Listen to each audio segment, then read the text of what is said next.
MoneyWalk 416. Do not be surprised by Christmas. This program will help you undo financial bondage.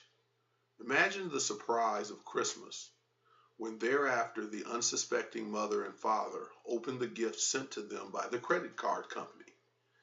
They did no sound planning according to their financial situation to determine how much could reasonably be spent to purchase gifts for each other, their children, and extended family.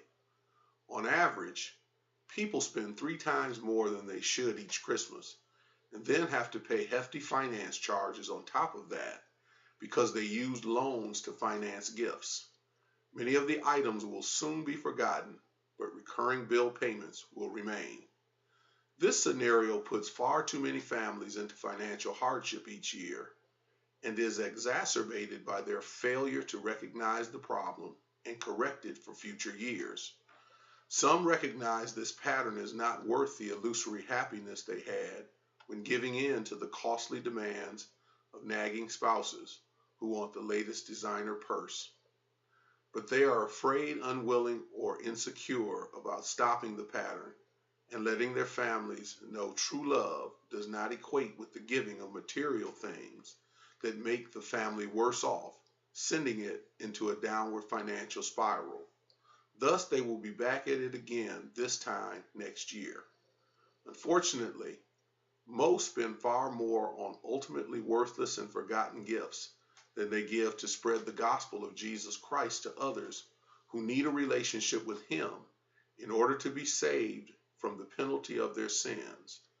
Jesus Christ, intimacy with Him, and the outflowing of that into carrying out His great commandment, a great commission, is what Christ and Christmas are really about. You know, the day we celebrate Jesus Christ, who came, lived, died, and was resurrected for our salvation from eternal damnation. He alone grants eternal life, a home in heaven, and the new earth, where evil and sin never reside, but peace and joy abide forever. Until you decide the commercialization of Christmas is a man-made tradition and not the Lord's instruction to us, the same poor stewardship routine is likely to be carried out each year for Christmas and bring you into financial hardship, bondage, or ruin throughout your life. Granted, gift giving is no sin as long as it does not impede your ability to properly care for the true needs of your household and give abundantly to spread the gospel. Not all things are sin, but many that people have made traditions and called necessary are not always expedient for our current financial situation and spiritual growth. To display good stewardship from a biblical perspective, establish a budget for Christmas that identifies the amount of money your budget shows you can reasonably afford to spend per family member and for the gathering. Exercise your faith to declare, expect, and allow the Lord to provide more than you are able without you going into debt to get it. Knowing in your heart that if He did not provide it, you know He could and would if it is truly best for you all. Have a family meeting to identify the plan you will follow and each family member's part in it that will be used to simplify life by spending within your means, refusing to take on debt, working to eliminate current debt, and honoring God and family in ways that truly matter on a spiritual and practical level. Offer each member the opportunity to tell you specifically what he or she wants for Christmas that falls within that amount, postage, shipping, handling, and taxes included. Also, offer them the opportunity to give you sales papers on which they circle many different items that fall within their budgeted amount. Alternately, they could choose to let mom and dad pick items they want to give within the budgeted amount.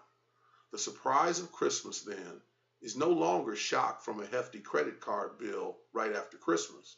It becomes the opening of gifts that are far more useful and enjoyable because financial bondage is not created to get them. This type of discipline and self-control during Christmas and other gift-giving days will put you on the path to financial freedom and wealth building. Discipline is what disciples should be known for. because it matures you and builds greater self-control, commitment, and integrity toward doing the Lord's will. Teach and example this lifestyle for your kids so they learn to become givers, savers, investors, and reasonable spenders instead of spenders, spenders, spenders.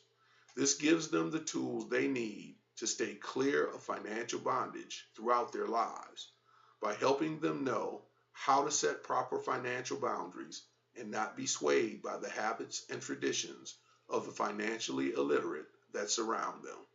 Please pray for this ministry and email me with any questions. May the Lord bless you richly as you follow his plan.